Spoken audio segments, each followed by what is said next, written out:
Okay, so we're out here with Will. How's it going? Hey, Will. And we've got our virgin queens in the car, and we're actually making up our mating nukes. So what we're going to do is we're going to take 2 frames, one with bees with brood, and one with honey from each of these, and we're going to put them in our little 2-frame mating nukes. Now, this is our little 2-frame mating nukes here. With our little disc entrance on the front there and our latches. And I find that this is the easiest way to actually do the queens, to get the queens mated, because you can literally just pull entire frames in and out. And also the mating nukes have a tendency to get chalk brood in them, and this is a bit easier of a way to actually manage that. So you get a bit more bees in there, it's a bit better for the queen.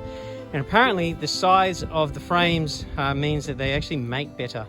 So that's what we're doing here, making up the mating nukes. Let's get into it, Will.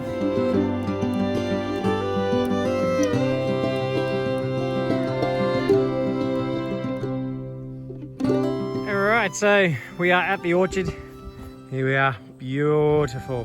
I love this place. And it's really good for mating these queens as well. There's some good genetics around here.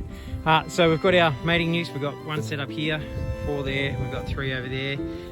And they've all got little kind of symbols and different colours on their fronts and on their backs, and some on the roofs, so that the queen, when they go out for their mating flight, can make their way here, or make their way back and go into the right one. And on top of that is that they've got alternating entrances as well. So this is our little carrier that we've made. And underneath the towel, there we go. There's our virgin queens in there. Beautiful. So now all we're going to do now is we're going to take the top off one at a time and introduce a queen to it. And just put the cage on. Yep, like that. Just like that. Alright, and now you can open the lid. So a mated queen has quite a smell on her. Alright, and there she's, no, she didn't pop out there. And you can take out the other end of the plug too.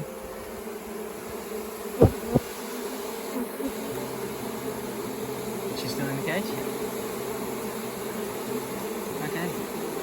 So because they're virgins, they don't have much of a smell of pheromones, so they're not really on guard to her. I mean, according to the rest of the hive, she's just like a drone.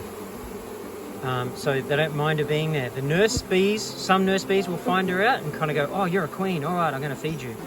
So that's why we've put in frames with nurse bees in there, and there's some nurse bees in there now. The main interest in the cage is actually the honey that was in the bottom of it. So look, she hasn't been attacked. They're not swarming her, they're not balling her and trying to kill her. So they don't really care that she's there. So they're introducing her. Yep. She's out.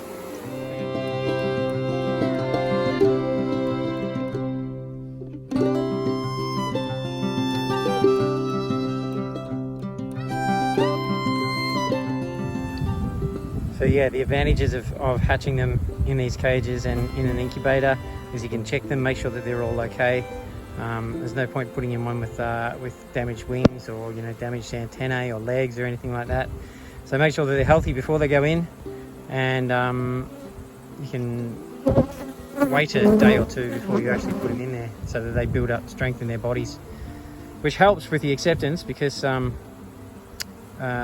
if there is anybody that wants to attack them, then they can kind of withstand it.